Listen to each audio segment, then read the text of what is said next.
Bonsoir. Le ministre d'État, ministre des Affaires étrangères et de la coopération, Hassoumi Massaoudou, assurant l'intérim du Premier ministre et chef du gouvernement, a reçu ce matin en audience Steven Roman, président directeur général de la société minière canadienne Global Atomic Corporation. Le partenariat entre le Niger et la compagnie était au centre de l'entretien. Le résumé avec Nadia Mahman et Yazir Rabiou.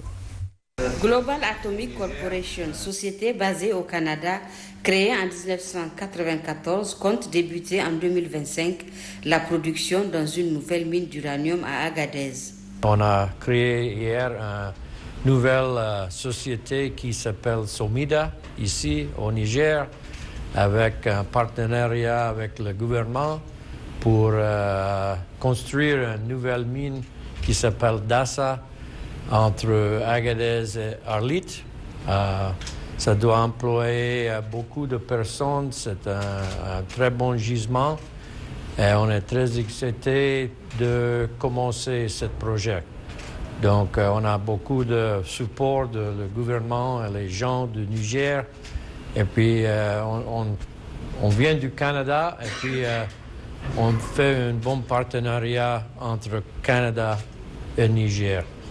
L'exploitation de la mine de Dassa, prévue fin 2022, un grand projet pour le Niger, premier producteur africain d'uranium. Le ministre d'État, ministre de l'Énergie et des Énergies renouvelables, Ibrahim Yakouba, pour sa part, s'est rendu ce matin au service support de la Société nationale de carbonisation du charbon minéral, la SNCC, pour s'enquérir de son fonctionnement. L'objectif général de cette visite est de développer cette institution étatique afin de mieux offrir une prestation de qualité. Jamila Amadou, Hamidou Abdoulaye.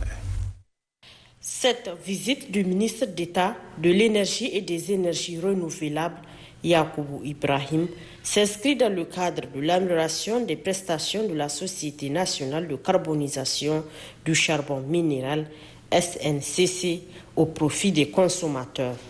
Depuis l'installation de cette société au Niger, des avancées significatives ont été enregistrées par rapport à son fonctionnement. Force est de constater que les responsables de cette institution se sont investis à rendre l'environnement favorable aux activités qu'elle exerce. Au cours de la présentation de l'exposé, les forces et les faiblesses de la société ont été expliquées au ministre et à sa délégation. Plusieurs contributions et suggestions ont été ensuite apportées en vue de vulgariser l'offre de services. C'est la poursuite des visites que nous effectuons dans toutes les structures relevantes du ministère de l'Énergie et des Énergies renouvelables. Et je rappelle que nous avions commencé ces visites-là par la Sonichar à Tirozérine et que nous achevons aujourd'hui par la visite de l'antenne Sonichar de Niamey et de la société de charbon carbonisé qui sont sur le même site. L'objectif est de parler avec les responsables, s'entretenir sur ce qu'ils sont en train de faire et voir ce que le ministère doit faire pour que leur mission puisse s'accomplir avec efficacité. C'est notre responsabilité de faire en sorte que le secteur de l'énergie se développe. Pour qu'il se développe, nous devons être conscients et bien informés sur tout ce qui constitue les acteurs essentiels de ce secteur. C'est le sens de ces visites-là et c'est le sens aussi des visites que nous avons effectuées aujourd'hui pour ces deux sites. Pour la Sonichar, on avait déjà parlé avec vous. Notre objectif, c'est de faire en sorte que la Sonichar, qui est un des opérateurs les plus importants en matière de production de l'énergie électrique, puisse poursuivre sa mission. Les conclusions finales de cette visite ont été renforcées par des engagements pris par le ministre afin de développer le secteur de l'énergie au Niger.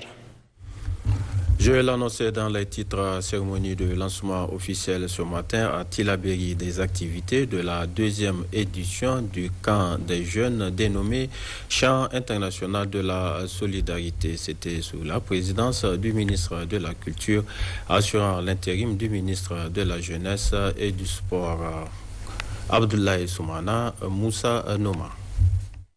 Après Agadez en 2021, c'est au tour de la région de Tillabéri d'abriter les activités de la deuxième édition du camp chantier international de la solidarité.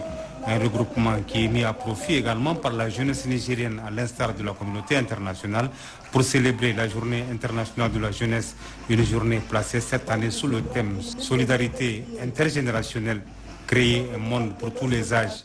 Dans le discours qu'il a prononcé, le commissaire général de l'Association des scouts du Niger s'est réjoui de la tenue de ce grand rendez-vous de la jeunesse qui permettra d'informer, conscientiser et renforcer les compétences des jeunes sur les enjeux du sommet mondial sur la transformation de l'éducation, créer un espace de dialogue intergénérationnel et d'échange constructif entre les jeunes et leurs aînés et promouvoir et enrôler les jeunes de la région de Tillabéri dans la plateforme Ureport Niger. Ces assises qui réunissent 500 participants cette année visent à contribuer à promouvoir la paix et la sécurité. Nous avons choisi la région de Tillabéri pour abriter ces camps afin de marquer notre solidarité avec ces populations qui, depuis plusieurs années, sont confrontées à une situation sécuritaire difficile.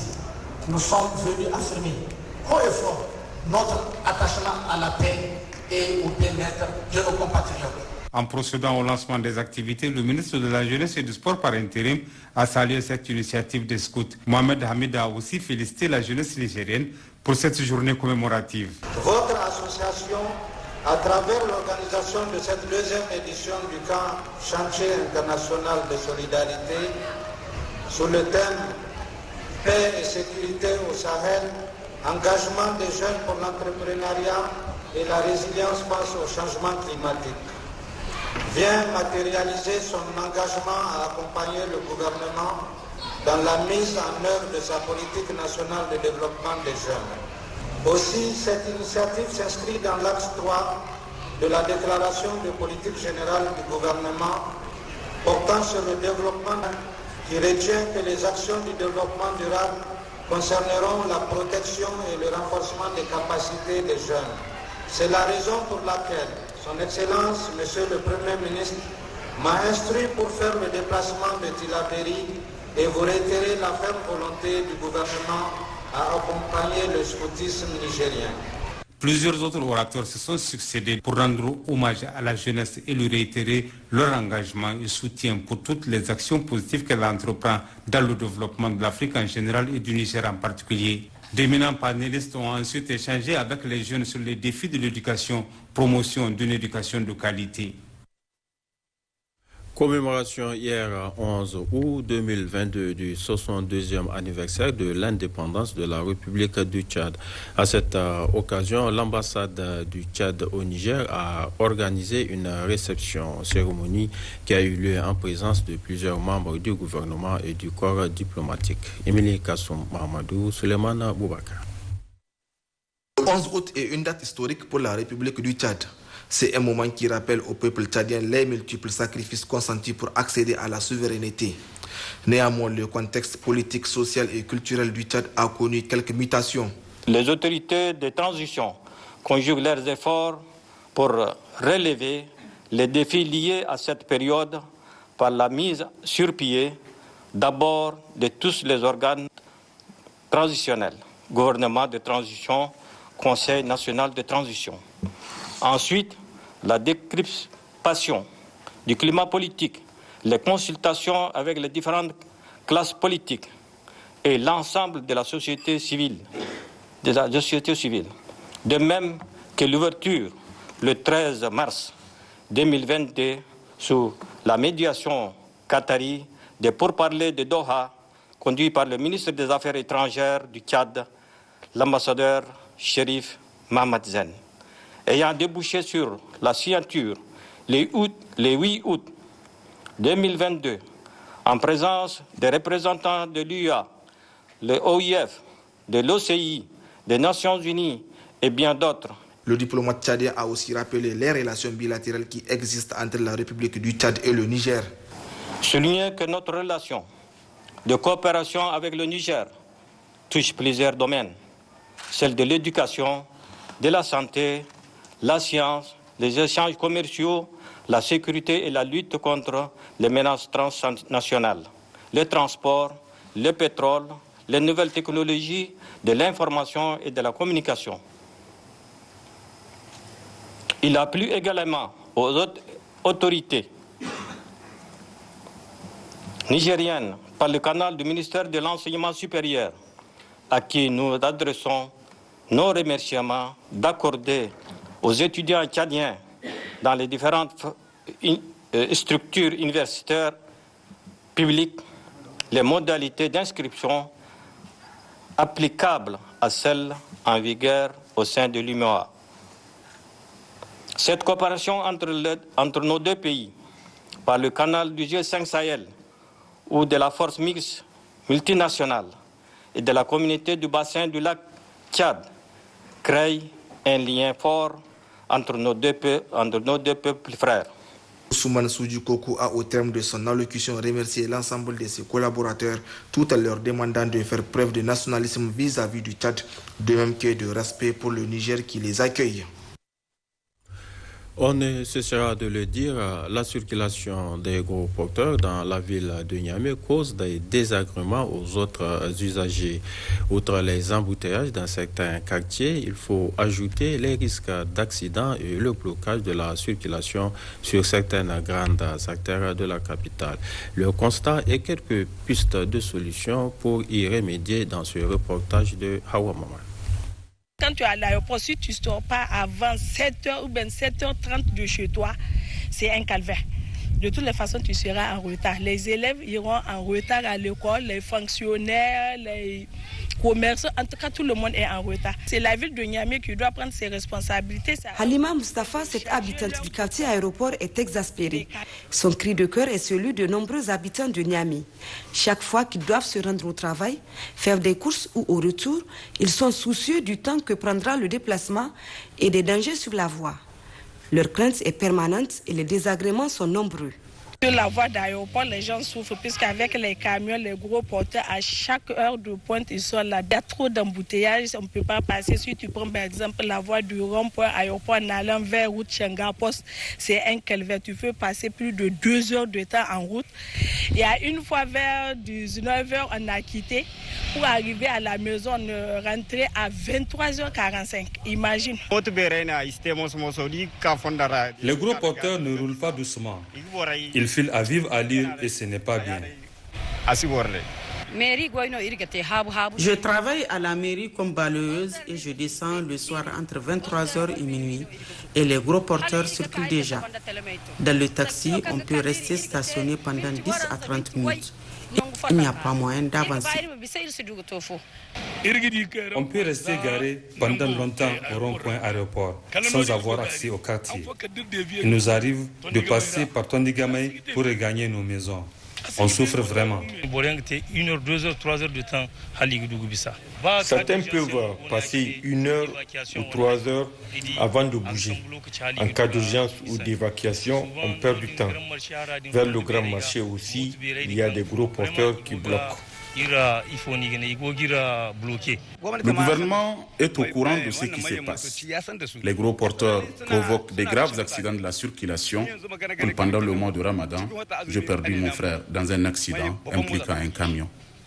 L'arrêté numéro 048 du 27 juillet 2010 de la ville de Niamey autorise les gros porteurs à circuler la journée de 10h à 16h et la soirée de 19h à 6h. Les dispositions ont été réaménagées au fil du temps, notamment en 2018 avec l'organisation de la conférence des chefs d'État et de gouvernement de l'Union africaine tenue à Niamey. Peu après, une réorganisation à la demande des opérateurs économiques fixe de nouveaux horaires. Le matin, donc, de 9h à 16h et le soir, donc, de 19h à 6h du matin.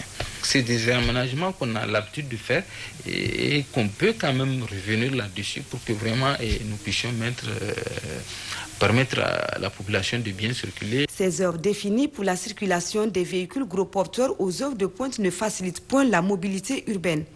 Un tour dans la ville suffit pour s'en convaincre et c'est sans compter les risques d'accident. Le problème, c'est même pas le fait qu'il y ait embouteillage. Il y a trop d'accidents en fait. C'est toujours sur un petit véhicule, le gros véhicule tourne. Et c'est toujours dangereux. Avant qu'il ne se rende compte déjà, il a cabossé le véhicule. Très souvent, les heures indiquées sont foulées au pied, au su et au vu des autorités. Et cela en dépit des sanctions prévues. Sanctions pécuniaires qui peuvent aller entre 100 000 et 1 million. Des sanctions, même un emprisonnement de 2 à 6 mois. et plus aussi des sanctions administratives qui partent jusqu'à non seulement le retrait de l'autorisation des transports, et évidemment même le chauffeur pourra être poursuivi. Pour mettre fin à la situation désobligeante, les techniciens donnent des pistes de solutions dont la mise en œuvre dépend de la volonté et de l'engagement des autorités et des opérateurs économiques. Poser un diagnostic sur les schémas directeurs de la ville de Niamey, dégager des espaces de stationnement, construire des parkings qui ont une grande capacité, demander aux opérateurs économiques de construire des magasins, des entrepôts en dehors de la ville. Demander aux opérateurs économiques quand même d'éviter d'immobiliser les gros porteurs comme des magasins. Des pistes qui méritent d'être minutieusement étudiées pour permettre à tous les usagers de la route de partager la chaussée en toute quiétude et préserver les infrastructures routières de plus en plus détruites par des conducteurs indélicats de véhicules gros porteurs. Voilà, ouverture dans les régions de Tawa et Zender des travaux du comité technique d'orientation post-BPC. Des cérémonies qui se sont déroulées sous la présidence des autorités régionales. Le point avec nos correspondants régionaux de Tawa et Zender.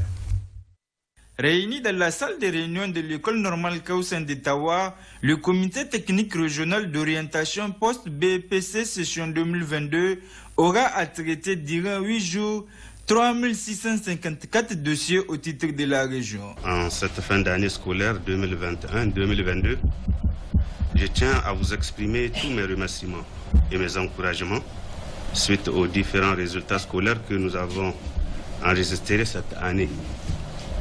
En effet, au niveau du BEPC, sur 16 580 élèves qui se sont présentés, 3654 sont admis, soit un taux de réussite de 22,17% pour une moyenne nationale de 27,18%. Ces résultats qui reflètent le vrai visage de notre système éducatif, malgré leur insuffisance, sont nettement supérieurs à ceux de l'année passée, qui étaient de 17,30%. Auparavant, le directeur régional de l'éducation nationale a fait la situation des résultats au titre de la région de Tawa, tout en remerciant l'ensemble des acteurs de l'éducation nationale qui ne ménagent aucun effort pour que l'école retrouve ses lettres de noblesse. Au total, 4666 dossiers seront examinés par le comité technique régional de l'orientation scolaire et professionnelle post-BPC, session 2022, au titre de la région de Zender. Avant d'aborder la substance de nos travaux, je voudrais vous rappeler la place de choix réservée au secteur de l'éducation par les plus hautes autorités de notre pays, à la tête desquelles le président de la République, chef de l'État, son Excellence Bazoum Mohamed, qui a déclaré que l'éducation demeure un des piliers importants du développement du pays par son essor économique, politique et social. Cette vision se traduit par les moyens mis dans ce secteur et les différentes actions entreprises en vue de donner à l'éducation toutes ses lettres de noblesse, notamment recrutement des enseignants à la fonction publique, création des internats pour jeunes filles, relèvement du niveau de formation des enseignants, etc. Ce vœu est aussi exprimé dans la déclaration de politique générale du gouvernement où le Premier ministre, son Excellence Oumoud Mahamadou, affirme que des actions majeures envisagées permettront de relever les principaux défis liés à l'accès à la qualité du système d'enseignement et d'apprentissage. Au terme de son intervention, le gouverneur de la région de Zender a demandé aux membres du comité de travailler dans la plus grande transparence et l'équité requise pour départager tous les postulats aux études post-BEPC. Dans la région d'Agadez, les éléments de la police nationale d'Arlit ont procédé à une importante saisie de drogue.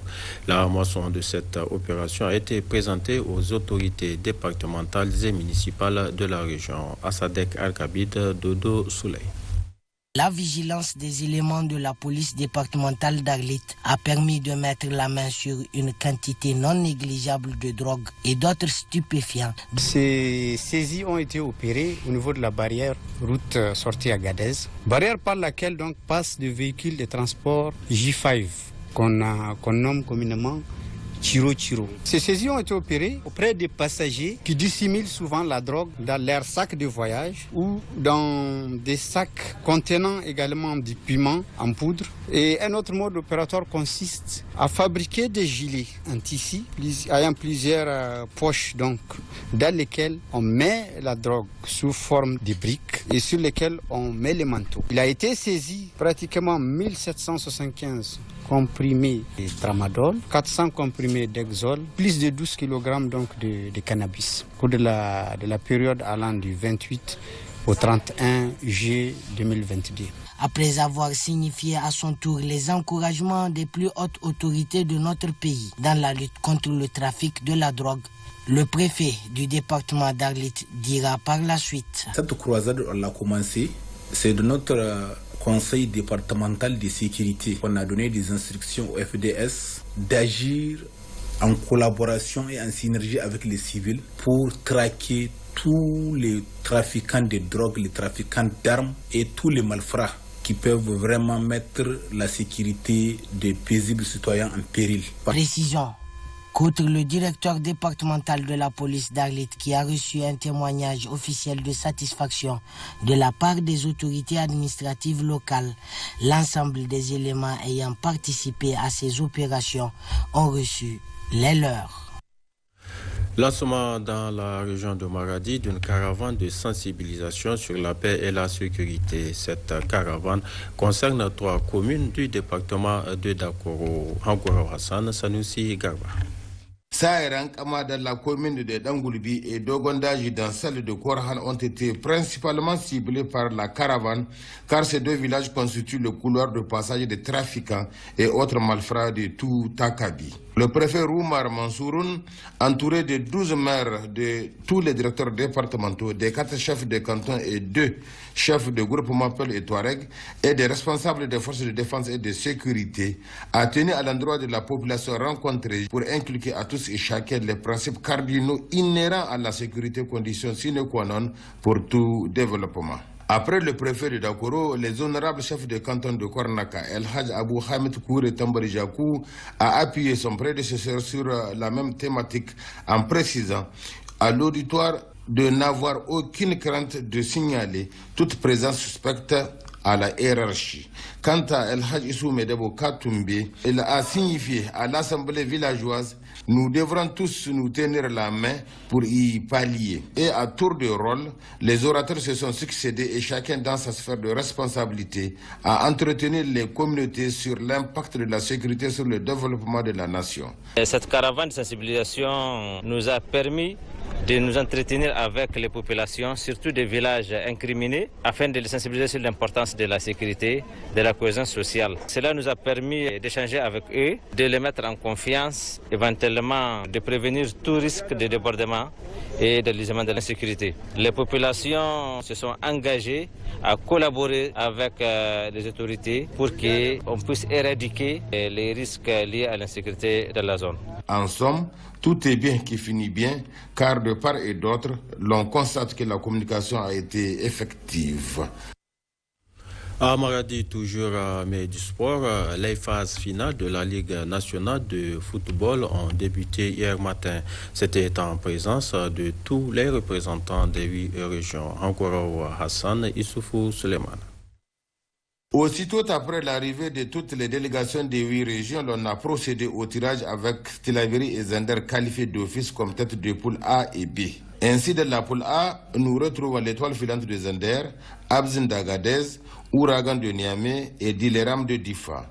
Quant à la poule B, elle regroupe Avenir Football Club de Tilaberi, National Dandi de Dosso, Bourja de Maradi et la SCBK de Koni Tawa. Hier jeudi, l'étoile filante de Zender a battu Dileram de Difa par un but à rien. Idem pour le second match, Agadez avec Abzin a disposé de l'Ouragan sur le même score. Ce vendredi de l'après-midi, les matchs de la poule B mettront aux prises Avenir Football Club de Tillabéri à l'ASCBK de Tawa et le deuxième match opposera Bourja de Maradi à National Dendi de Dosso. Enfin, faudrait-il le préciser, cette compétition continuera jusqu'au 20 courant avec à la clé la finale du dit regroupement.